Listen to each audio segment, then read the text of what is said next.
சிறகடிக்க ஆசை சீரியலை பொறுத்தளவு இன்னைக்கு ரவியும் ஸ்ருதியும் வந்து பார்த்தீங்கன்னா சும்மா ஜாலியாக வந்து ரவி சுருத்தியை தூக்கிக்கிட்டு சுற்றிக்கிட்டு இருக்காப்புல இல்லையா. ஸோ இதை பார்க்குற முத்துவும் மீனாவை தூக்கிக்கிட்டு சுற்றுறாங்க. அதை பார்க்குற ரோகிணியும் நம்ம மனோஜ் ரோகிணியை தூக்கிக்கிட்டு சுற்றுறாங்க. இந்த மாதிரி வந்து பார்த்திங்கன்னா ரொம்ப ஃபன்னாக என்ஜாய் பண்ணிக்கிட்டு இருக்கிறாங்க.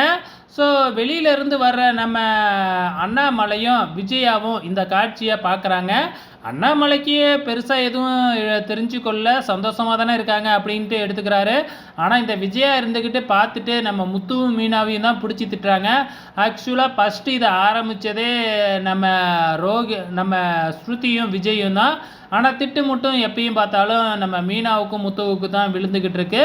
ஸோ இதெல்லாம் ரூமில் பண்ணிக்க மாட்டிங்களா அப்படின்னு சொல்லி விஜயா திட்டுறாங்க. அதுக்கு எல்லாருக்கும் ரூம் இருக்கணும் இல்லையா, 3 ஜோடி இருக்கிறோம், ஆனால் இருக்கிறதே 2 ரூமு தான் அப்படிங்கிற மாதிரி முத்து ஆரம்பிக்க, ஸோ இது எல்லாத்துக்கும் நான் ஒரு முடிவுக்கு வரேன் அப்படின்னு சொல்லிட்டு அண்ணாமலை ஒரு நோட்டை எடுத்துக்கிட்டு வந்து யார் மாதம் எவ்வளவு பணம் கொடுப்பீங்கன்னு சொல்லுங்கள் அப்படின்னு கேட்டு எழுதிக்கிறாங்க. ஸோ ஆளாளுக்கு தங்களால் முடிஞ்ச பணத்தை கொடுக்க முடியும் அப்படின்னு சொல்கிறாங்க. ஆனால் எல்லாத்தோட கம்மியாக நம்ம மனோஜும் ரோகிணியும் தான் கொடுக்குறாங்க.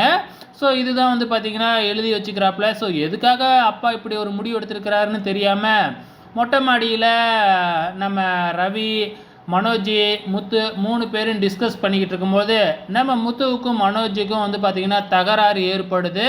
ஏன்னா மனோஜ் பேசுகிறது ஃபுல்லாகவே விதந்தாவதமாக பேசுகிறாங்க. கடைசியாக மீனாவை பற்றியும் தப்பாக பேச ஆரம்பிக்கிறாப்புல நம்ம மனோஜ். இதனால் கோவம் ஆகிற நம்ம முத்து மனோஜை போட்டு பொலன்னு பொழக்கிறாப்புல. ஸோ நாளைக்கு என்னெல்லாம் நடக்க போகுது அப்படிங்கிறத பொறுத்திருந்து பார்க்கலாம்.